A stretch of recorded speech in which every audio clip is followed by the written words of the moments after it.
So this is a question for, I guess, either of you, but you both seem to be advocating pretty radical views that are well outside the mainstream, and you also both seem to acknowledge that some set of countries in the developed world, from Sweden or the United States, whatever your model is, has done pretty well. In fact, has made huge increases in quality of life, whether eliminating poverty in Sweden or creating more wealth. So why is it that you're both so certain in different directions that these mixed economy models that have done so well are no longer viable or can be improved upon? Good question. So, yeah, I'm not certain. I mean, in the spirit of John Stuart Mill, I think it's important to be open to ideas, and you know, one learns what to think precisely through exchanges like this. I think that the balance of evidence suggests that humans flourish best in countries like the Nordic model, where the state takes a very active role in redistributing wealth. And I think that the fundamental argument that I outlined earlier against capitalism, that under capitalism it turns into plutocracy because wealth equals power, I think that's a sound argument. And so I think that you take a model like Norway, where the state owns 60% of national assets, and if you were to bump that up even further, move it in an even further socialist direction, it would be more democratic and more responsive to the will of the people. So, yeah, social democracy, you know, 1.5 thumbs up, socialism, 2 thumbs up. So, I'd say thumbs down on both of those and 3 thumbs up for capitalism. But look, yeah, the mixed economy works okay, right? And it's part of the challenge of being radical because, man, life's pretty good. There's a new model of iPhone coming out next year. Everything's fine, right? But I know I think I know, what's possible for human beings, what the real potential is. So 2 things. One, I think a mixture never stays a mixture. It drifts in one direction or another. I think in the United States we've drifted towards the statist model. I won't call it socialist because statism can come in a variety of different forms where the state intervenes, but it might be on behalf of, you know, you might, plutocracy or fascism, or there are lots of different models of statism. We've drifted towards statism dramatically in this country over the last 100 years, and I think it's our detriment. I think life is less prosperous. I think life is less good from a material and a spiritual perspective.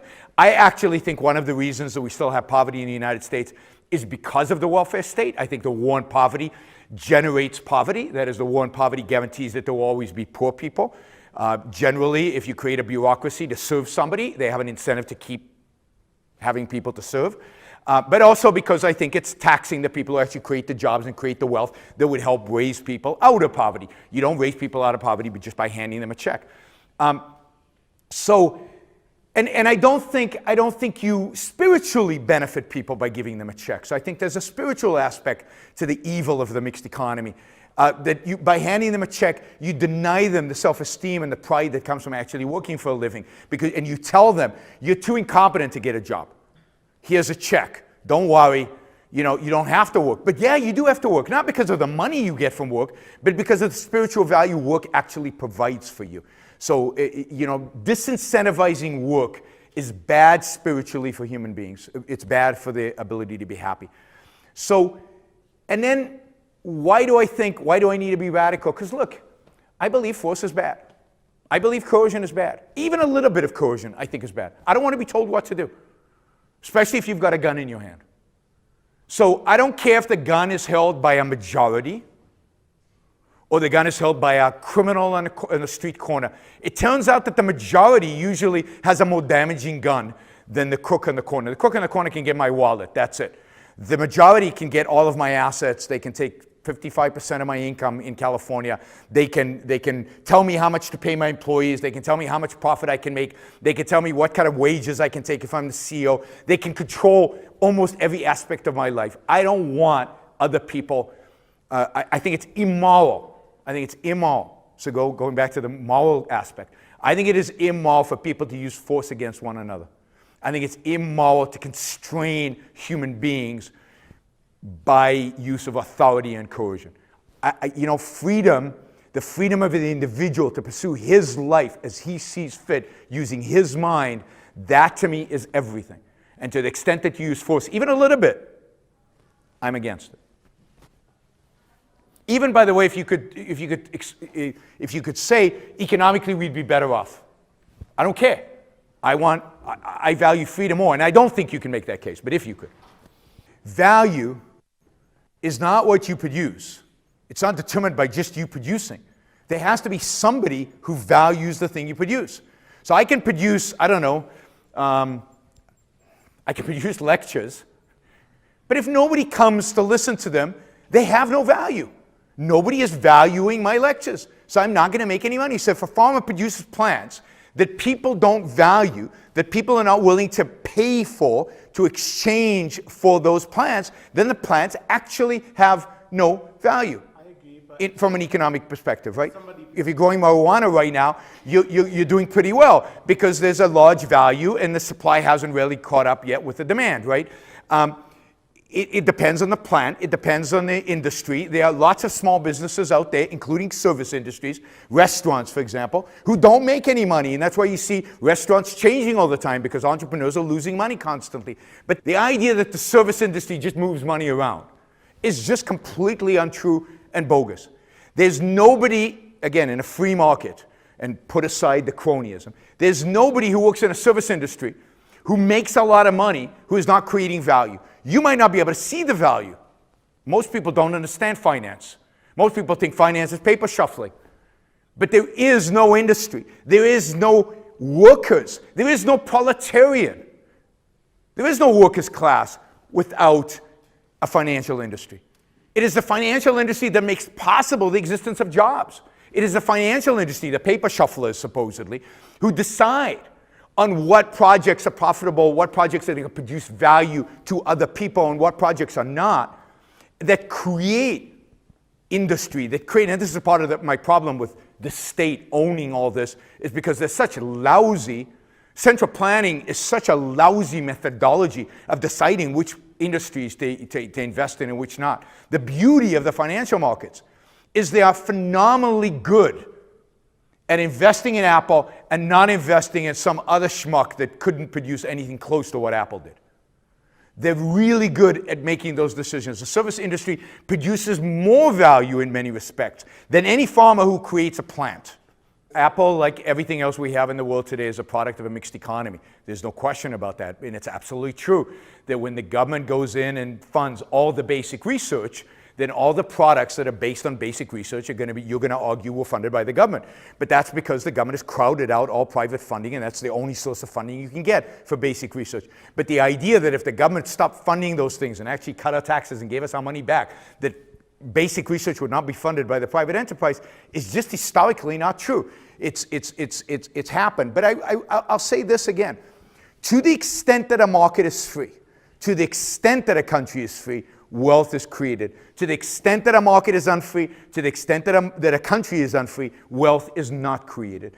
So if you look at the technology industry, it's relatively free. A lot of wealth is being created. You look at other industries that are heavily regulated, heavily controlled, not free, you see a lot less innovation, you see stagnation, you see complete regression in our thing. You know that every generation of airplane over the last 40 years has been slower than the previous generation of airplanes? They don't get faster, they get slower. And airplanes are unbelievably regulated. The last innovation in airplanes was the Concorde, and that got wiped off because of regulation. There's no supersonic jets anymore. So regulation cripples, statism cripples, socialism cripples, capitalism, the elements of capitalism that exist in a society are what allow for any economic growth. OSHA is the safety, work safety place regulation that came in. And you always see the graph. They show you this point where OSHA comes in. And since OSHA, the number of bad stuff that happens in workplaces, has declined significantly, right? So everybody says, look, OSHA worked. It's declined significantly. Less and less people are getting hurt in the workplace. But what they don't show you is the graph before OSHA. And the graph before OSHA shows exactly the same decline. So the workplace has been becoming safer and safer and safer and safer without OSHA, and then continue to become safer and safer and safer with OSHA. The idea that manufacturers want to build product that kill their customers, the idea that McDonald's without bureaucratic, government-employed food safety inspectors would poison you, is bizarre. I don't know a single businessman who believes that the way to make money is to kill your customer. But that's what you assume. It just doesn't exist. Boeing isn't safe because of the FAA. Boeing's safe because that's how they make a business. And when they're not safe, right now you can see what's happening to their stock price. Right now, when you've had 2 plane crashes. Maybe I'll just say something about a philosophical issue that has come up a number of times. That gets at part of what you were asking. To what extent are we responsible for what we produce? And of course, we're going to take very different views on this. So you've outlined an interesting view according to which, it sounds like, on your view, Steve Jobs is sort of completely responsible for the iPhone. This is part of the libertarian, I think, sort of fetishization of entrepreneurs, the valorization of the Silicon Valley, VC, venture capitalist, entrepreneur types. They're the titans of industry, the heroes in the Ayn Rand novels, who they're the ones who do all the stuff. And so without them, we would all be screwed. And they deserve, therefore, everything that's coming to them, and the torrents of wealth and income that they can capture. Well, it's all deserved. This is, kind of laughable. I mean, even take Steve Jobs, who was no doubt quite skilled. In what sense did he make the iPhone? There are I don't know about millions. There are tens of thousands of people, probably hundreds of thousands of people involved in all the supply chains involved in making an iPhone, all the way down to, probably slave labor in Africa digging in rare earth mineral mines. And without them, there wouldn't be an iPhone. It's true, without Steve Jobs' input, there might not have been an iPhone, although, maybe you could find some other tech bro who could figure it out. But, a lot of people contributed. And this is just to illustrate a larger point that's really important here. All production is social. Nobody makes anything by themselves. We live in a society, whether we want to deny it or not. We depend on each other. This is a system of cooperation. Libertarians deny this, and they fetishize property rights. And they're like, this is my stuff. I made it. How dare you point a gun at me and take it away from me? To me, that's just hyperbolic. That's not what we're talking about doing. We're talking about acknowledging, like mature adults, that we live in a society and we have to cooperate and we ought to care for one another to some minimal extent. Even if that means you can't buy your 7th yacht, or, for somebody like me who's certainly not buying yachts, but, I can't take a fancy vacation because my taxes go up. Well, if that's the price we have to pay to have a minimally just and decent society where everybody, even the children of the poor, have a fair chance in life, I'm willing to do that. So I guess this is almost like a closing, I suppose, but I don't know how much more time we have. I personally think that justice requires an economy that's justifiable even to the worst off. This is the core John Rawls commitment. You justify a society by looking at its worst off members, and you ask, could we justify the way we're organizing things to the worst among us? And the sort of radical libertarianism would be an absolute nightmare for the worst off.